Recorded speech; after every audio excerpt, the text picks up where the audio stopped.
السلام عليكم ورحمة الله وبركاته. ازيكم؟ اهلا بيكم معايا في فيديو جديد. النهاردة هنعمل حاجة هتدفينا في السقعة دي.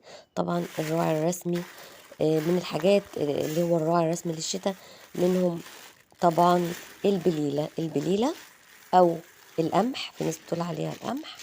هو ده شكلها يا جماعة، بتبقى بالمنظر اللي انتوا شايفينه ده اهي.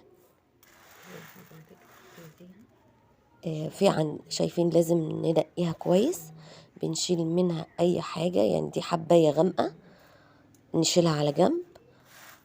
الحتة الاولانية اللي انا شلتها دي برضو في حبات بيبقى لسه عليها القشور بتاعتها، ممكن تشيليها برضو. ده بيبقى قمح يا جماعة، بتشيل القشرة الخارجية اللي بتبقى عليه. تمام. معانا بقى القمح هنجيبه ننضفه كويس. في انواع بتبقى نظيفة جدا زي الضحى، بس برضو انا بصراحة للامانة بخاف ولازم انقيها كويس.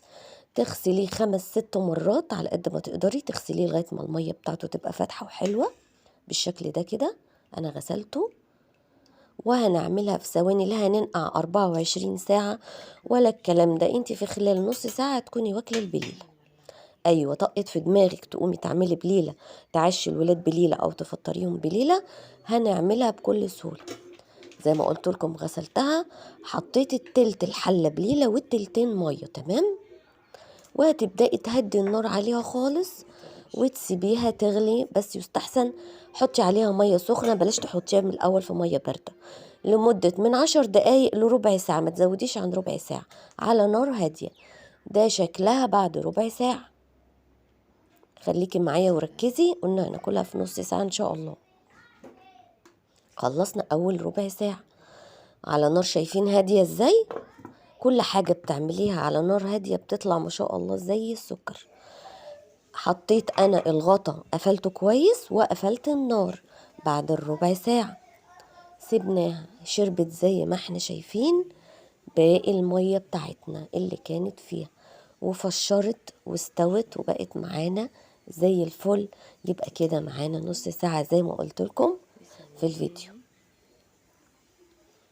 هتبدأي تاخدي منها وتجهزي الحليب، تحطي عليه، عايزة تحطي على الحليب معلقة سمنة بلدي، معلقة من القشطة، طبعا بيبقى حليب كامل الدسم، وتحطي السكر بتاعك في الحليب. وفي سر كمان، ممكن تضيفي معلقتين من السحلب للحليب وشوية فانيليا. نكهي الحليب بتاعك زي ما بتحبي.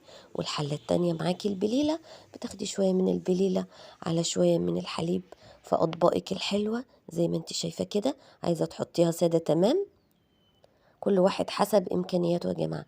شوية مكسرات صغننين خالص ماشي، هتحطي شوية مكسرات زيادة ماشي، زودي أكتر ماشي.